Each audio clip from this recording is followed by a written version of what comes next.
Linisin muna natin ang isdang dilis.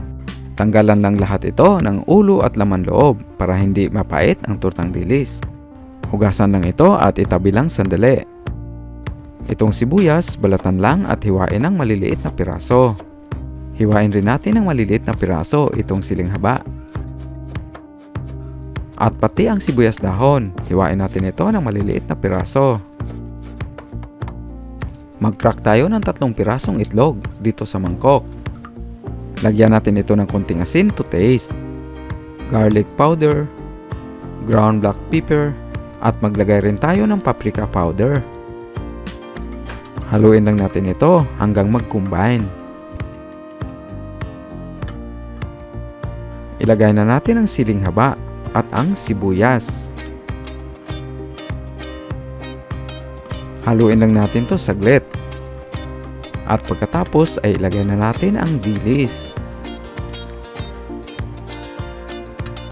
Haluin lang natin to hanggang mabalot ang dilis dito sa beaten eggs.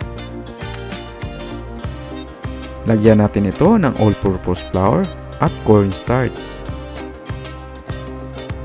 Haluin lang natin hanggang ma-mix ito ng maayos. Ilagay na natin ang hiniwang sibuyas dahon at haluin ito saglit. Sa mahilig gumamit ng MSG dyan, pwede nyo lagyan itong ating recipe para mas lalong sumarap. Magpainit lang ng kunting mantika sa kawali para makagawa na ng torta. Mag-scoop lang sa mixture ng 1/4 cup at iprito itong pabilog. Iprito lang natin to na ilang minuto hanggang mag-golden brown ang base at baliktarin natin ito. Hayaan lang itong maluto hanggang mag-golden brown at crispy.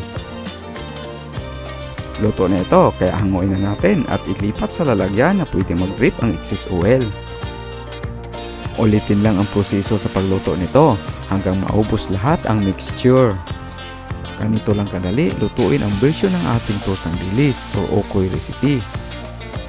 Masarap ang ulam na ito, isawsaw sa tuyo mansi na sausawan. Serve and enjoy!